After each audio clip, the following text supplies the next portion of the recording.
when you look at some of these prize fighters and even undercard fighters, they're making millions of dollars in boxing.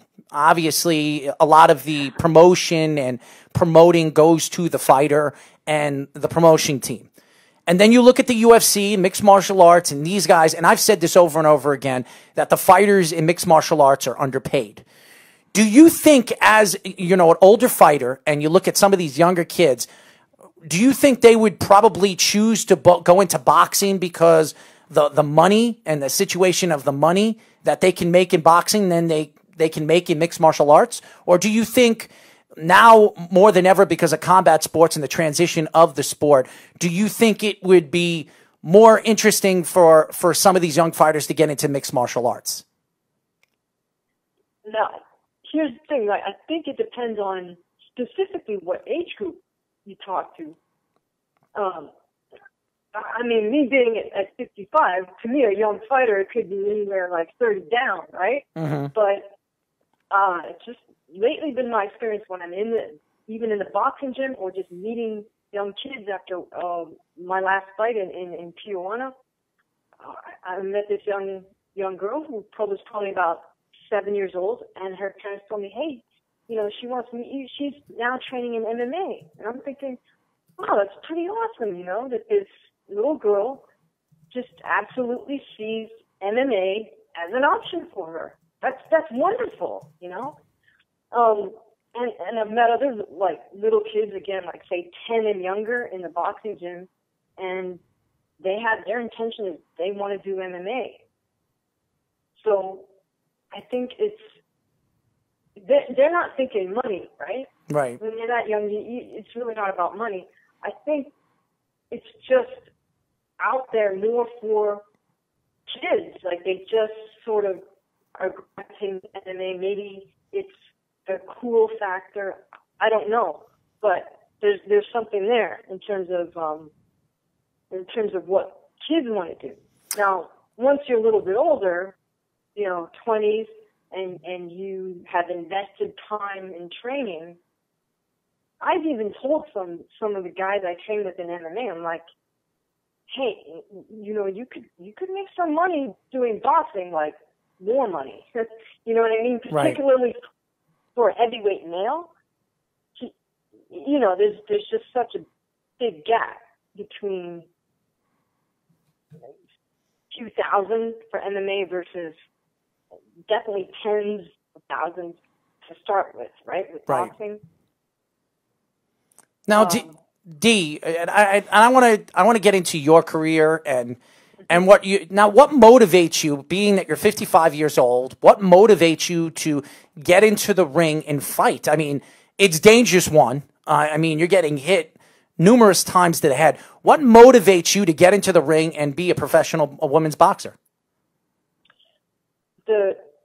That's a great question, and the curious thing is, originally, 5 years ago, I started just upping my training again with the motivation that I wanted to fight MMA, and I still do want to do that.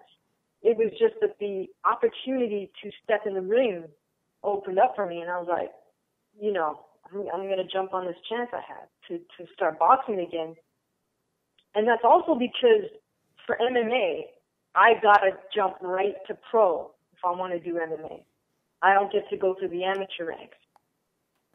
So I figured, I've been out of combat sport for a minute, doing a few pro fights, if nothing else, would just get me back in the mindset of what it's like to throw down against somebody with bad intention. Because that's, as you know, it's completely different from even the toughest sparring sessions you had in the gym. So now, D, you said ultimately you're still thinking about the goal is still to make the transition in MMA from pro boxing, correct? So you're out in California right now, your fight got scratched and such. Are you still waiting for that one more boxing opponent before you transition your training completely into more of an MMA camp? Or with this scratch, the longer it goes before you could get the next bout with this pandemic going on, do you see yourself closer and closer to making that transition to start the training into MMA?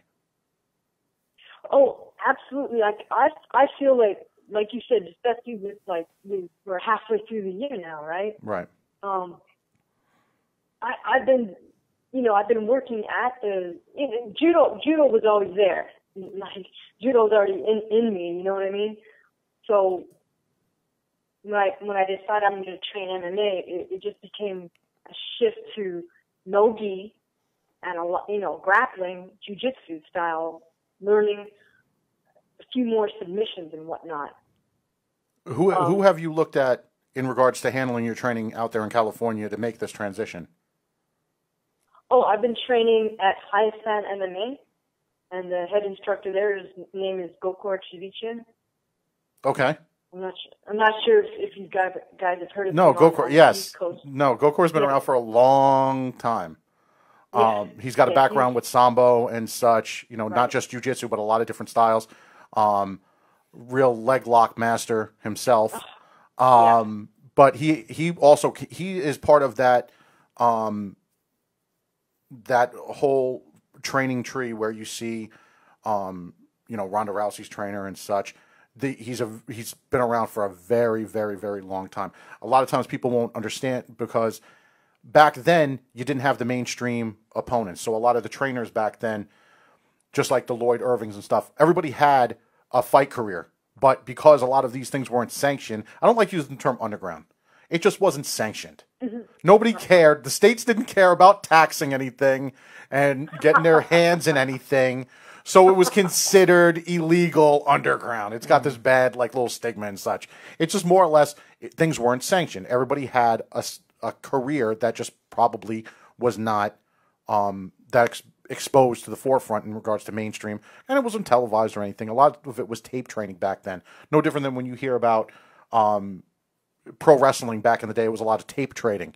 It was the same thing with MMA. So Gokor, Rickson Gracie, all of these guys that were doing this stuff, they had a very big career internationally, but it just wasn't mainstream. So no, Gokor is an old school guy. He's got an old school teaching mentality where it's a lot of people say, oh, it's about passion and this, and everybody wants to start levitating and getting into the spiritual, this, that.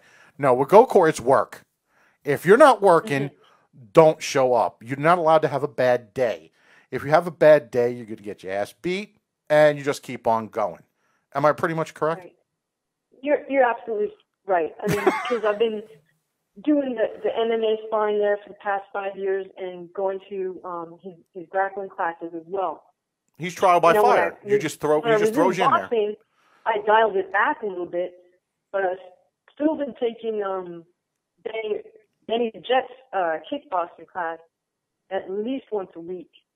And but jumping back to Gokor, the thing I really love about taking his classes is I feel like because I have a judo background, and he's also a judo master. Yes. I feel like it's like we speak the same language, so I can understand him really well when he teaches, even though I'm never going to be a leg lock person, but I can really appreciate how he explains the technique and breaks it down and then shows you where you can go from that one move. You can branch off into these other moves, or here's the defensive move, here's the counter, and here's how you counter the counter. It's I don't know. I really like the way he teaches, and he is truly a master because people who are very good, like black belt level at leg locks, they learn from him, and they're like, wow, what was that? You know what I mean? It's just, he's like next level with all of that. We are talking to boxing champion, 55-year-old Dee Hamaguchi, who's now trying to get herself into the mixed martial arts world, and I think it's an incredible story. 55 years old, and she's still boxing, and now she's putting her foot right into the MMA world, which is very, very unique, even though when you talk about boxers trying to get into the MMA, divisions. It's not easy. It's definitely hard work and dedication. We've seen James Toney try to do that. It didn't work.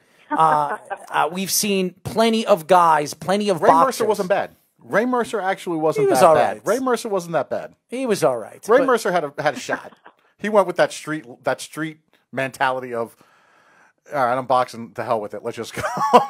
But that was the only thing that kept him in the survival mode.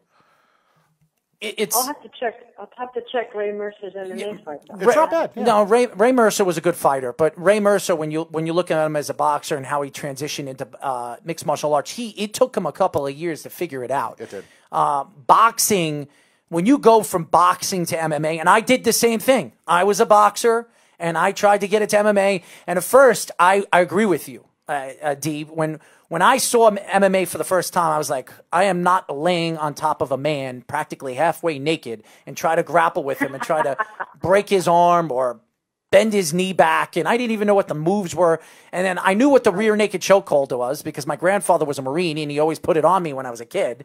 And he always told me to fight his wrist. And I never knew what he was talking about until I started training and I was taught how to fight somebody's wrist, to try to tuck my chin under somebody's arm and try to fight the wrist so he can't close up the hole where it pretty much chokes you out. But as a boxer, and I've learned all different transitions of boxing to MMA, and even MMA fighters, a.k.a. Conor McGregor, into boxing, it's not an easy transition. So what makes you, at the age of 55, want to transition from boxing to MMA? Well, the motivation is really, I want to put my boxing skills and my judo skills together. Because I really feel like, even though I'm speaking to you as a pro boxer, and that's the most recent combat sport I've done, I'm really a judoka. Like, that's really who I am. I wouldn't be boxing if I hadn't done judo, which sounds weird, right? Because there's no crossover technically. Boxing and judo are like opposites in terms of technique, right? You're absolutely not allowed to hit the other person in judo, and you're absolutely not allowed to throw somebody in the boxing ring. Right. So they're like polar opposites, but it's like the reason I decided, hey, I'm going to do MMA is because it's like, you know what, if I really am a complete fighter or a complete martial artist, I got to put these two things together. Because for so many years, I just kept them wide apart.